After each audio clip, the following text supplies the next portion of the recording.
Welcome, my night outers. DJ Psyco Eddie here, and welcome to another fun-filled episode of My Night Out Radio. In studio tonight we have, well, you're getting to be quite a fixture, actually, George Goner, my co-host at this point, at least temporary. I'll tell you, semi-full-time. The chair is comfortable. It is. The room is heated. Yes, I am enjoying the heat. It's like borderline on tropical in here at times. And he has the same name as your last co-host, so you don't have to remember a new name. I wasn't going to go there, but yeah, actually, I believe he's listening tonight. George Nasser, if you're out there, we held the seat open as long as possible, but I was running out of crap to talk about, so we had to bring someone else in to help, lug it along with me. Which we could use George's expertise, because following him on social media, it looks like he just laid it down when it came to the Rhode Island Food Fights Wing Challenge. I feel like I know more about the wings from George Nasser than I know about from the actual challenge. Well, George has never been one to be George Nasser, that is. He is more than willing to take pictures of everything that's on the table. You cannot eat your meal till he takes a picture of it, which is good for the food the wing challenge, the sandwich challenge, and he'll definitely give painful amounts of detail to what everyone else has had at that table. And it's kind of like Yelp and things of that nature, where it plays a dual role.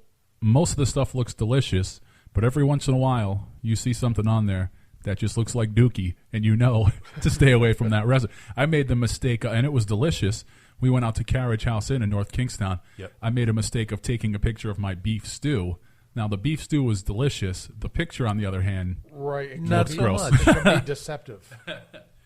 Well, speaking of food, by the way, as we came in, the song that we had was "Set Me Free" by 95 Hyde, formerly the Jessica Prouty Band. There have been changes in personnel, and they're getting along quite well. I've been following Jess for at least 2 or 3 years at this point. So definitely, if you had a chance to check them out, that's 95 Hyde. They play a lot up in Boston, Massachusetts area.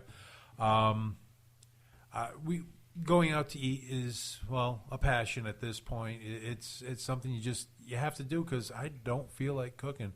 So there's a few things I wanted to bring out. First off, I was in Connecticut yesterday. Why? Because I was bored and there wasn't snow on the ground when I was driving on the highway.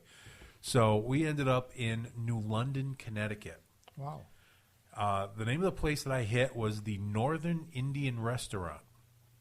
Now, anytime they ask you at what level you would like the heat of your food, always makes me happy, because I always pick quite a high number. It was 11, 1 to 10? Or? Well, 1 to 6. So I went with the 6, and I said, hey, if you could do a 6+, that would be bonus. So I had a sag, which is a spinach-based sauce with lamb in it. Okay. It was lamb sag. Excellent. Heat. If you're not familiar with the sushi or the wasabi burn on the top of your head, just expand that all the way down to your ears. I thought the top of my head was going to explode. That's how hot it was. But it had a lot of flavor. It wasn't just heat. Right. Throw in some keema naan, which is the naan bread with lamb mixed in between the layers, because you can never have enough lamb. I've had that. That's really good stuff. It is. And then we had the house platter for the appetizers with samosas, chicken wings, shrimp pakora. Again, not too spicy, but just spicy enough with the tamarind sauce, the mint sauce, and then they had a tomato and pickle relish. It was really good. The two of us ate. My wife had chicken tandoori or some type of I don't know. It wasn't spicy enough for me. But it was really good. The flavors were right there.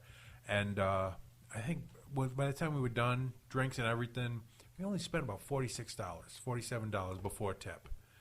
For a self-indulgence like that, that's not bad. No, it was excellent. It was enough food to fill you up. I mean, I didn't even need the appetizer and the naan. I could have gone one or the other. Right. And I had more than enough food. Because when I got in the car, by the time I was done, the only thing I needed after that was a nap. Other than that, I also hit the Gentleman Farmer right over here and right down the road in Coventry. They've always been, and there are a few Gentleman Farmers around, but I'm talking about the one in Coventry now. Specifically, yeah. They've always had a very good breakfast. The potatoes, the hash browns, whatever you want to call them, they were very good. Now, I got the Philly cheesesteak omelet, and it was packed, absolutely packed with steak, mushrooms, onions, cheese. It was a really good omelet, and it's one of those weird places where the coffee and the breakfast is good. So the coffee was usually it's one or the other, right? Exactly. Yeah. I mean, I've being a morning person, and I hate to brand myself as that, but I am. I am becoming a morning person after 10 years on, getting to work for 6:30 in the morning. You go out for breakfast. Either the food's really good and the coffee, not so much, or the coffee's really good, the food's suspect. And I've said this, I think for at least the last 4 episodes, they hit it right on both of them. Definitely one place you want to check out. The only other major food news in the area that I got to say is Doherty's Lakeside is now open. They opened up a couple weeks ago. Over 100 taps, 100 different beers on tap, plus bottles and cans and what have you. I just randomly pointed at the menu. I'll have one of those. Oh, that's 12% alcohol. Okay, I'll have a small glass. But yeah, I did. I put a hurting on a couple of those kegs. Along with, you got to have food to soak up the alcohol. Of course. So they had a tuna tartare nacho. Okay, sashimi grade tuna, avocado on wonton chips with a wasabi aioli and a sesame soy sauce. It was absolutely amazing. Definitely something you got to try. I'm not sure about the other Doherty's because Doherty's is actually part of the Tapped restaurant group. So that's Sullivan's. That's a couple of different Doherty's. Doherty's Lakeside. The one in Warwick, you have the East Side Ale House. So if you get a chance, check them out. Each restaurant has their own menu. All the cooks. Ray Regola from All for Blood was one of the cooks. He was over at Sullivan's Public House up in Pawtucket, which is also part of this group.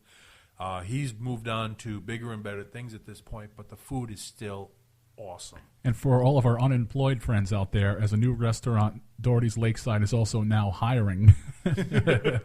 Well, actually, the staff they have is they're spot on. You want for something, you barely flick your wrist up. They are there. They are very attentive. Not to mention the whole bar is a nice big U-shaped bar, and the front of it or the end of it, whichever you want to go, the U part, Right. is shaped like a boat's hull because you're right on the lake, so they try to tie it all in.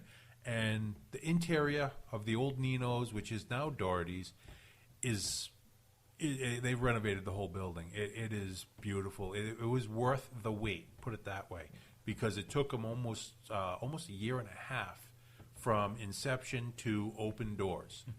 So definitely worth the wait. I will definitely have to do a lot more product research. Yeah, I'm going to be hitting those kegs hard, I think, in the next couple of weeks. But, yeah, so what about you? Have you been out to eat? We're struggling with no? No, I'll tell you, the first thing I want to say is that to any future co-hosts of this show is not one to co-host on an empty stomach. No. I said to myself, okay, I'm hungry. But then I went to a couple of places. They were crowded. There was a line. There was a wait. I hate waiting. Mm-hmm. I said, I'll go and do the shows. Then I'll eat. Yeah. Big mistake. Yeah. Tony makes that mistake pretty much every week. But Tony has dinner waiting for him when he gets home. There is actually in the crock pot right now, and some of our friends who are listening outside of the region will not know what I'm talking about. There's a gravy in the crock pot right now for tonight.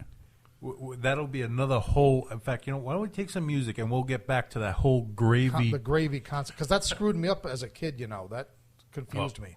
Well, because you're not Italian. I am. I'm half Italian. You're half Italian, right? And it's right, and my mother wasn't.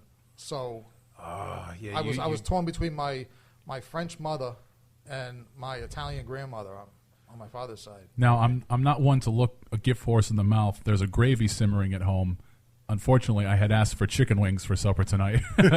Maybe they're in the gravy. Hey, maybe there's a phone book in someone's near future. Let's digress on that conversation, at least for a few seconds. Why don't we head out here, take a break. We're going to listen to Thayer Cabin. The name of the song is Don't Be Afraid. We'll be back in a minute. You're listening to My Night Out Radio on Rhode Island Free Radio.